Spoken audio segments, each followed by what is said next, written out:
It's the position of Lente that officers, board of directors, board of trustees, and members of corporations are also covered by the prohibition. Hindi lang corporations, kundi yung mga directors nila, yung mga officers. Why? Because what you cannot do directly, you cannot do indirectly. Bawal yung corporation, pero yung mga director na nagko-control ng corporation, who has a say in where the corporation goes, pwede sila. So, it's the stand and it's the opinion of Lente that the prohibition covers also the corporation officers and members.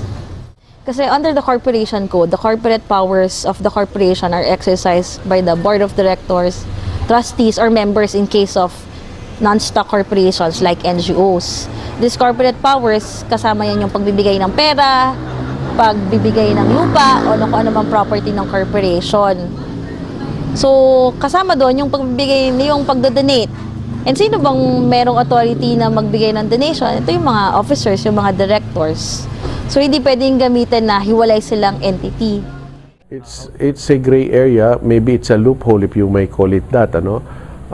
Ang nangyayari dyan kasi, let's say, I think in some jurisdictions, I'm not sure, pero sa US, may kwan sila eh. May way of interpreting this eh. Kumbaga, I think there are legislations that are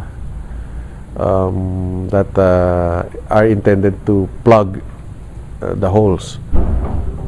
Na sinasabi niya na parang may definition siya depende dun sa controlling and yung extent of the interest of the individual. Doon sa corporation. Kung let's say less than 5%, something like that, then you cannot ascribe. Pero kung more than 20%, then perhaps pwede mong sabihin. Kasi parang cloth lang of legal personality ang corporation eh. But in reality, it's the officers, the directors who are calling the shots in the corporation. A corporation naman, it's a creation of fiction. It's a creation of law. Ngayon kasi, yun nga, separate yung personality ng individual na officer. O kahit na sabihin mo controlling stockholders ng corporation kaysa dun sa corporation itself. Ano? Ngayon, siguro ang maganda dyan, ang titingnan ng COMELEC, kung there's parang kumbaga a way to determine that yung nag-donate is really the controlling stockholder ng corporation, is the controlling and it was not done on an individual ano. Yun siguro yung tingnan. Ideally, of course, pwede mong i-connect, no? Kasi yung corporation naman, artificial entity yan, di ba? It's an artificial entity na hindi naman, in the end, ang kikita naman doon yung stockholder. Kung sino yung umupo at siya yung pinakamalaking kwan doon. So may interest directly yung mga tao composing a corporation.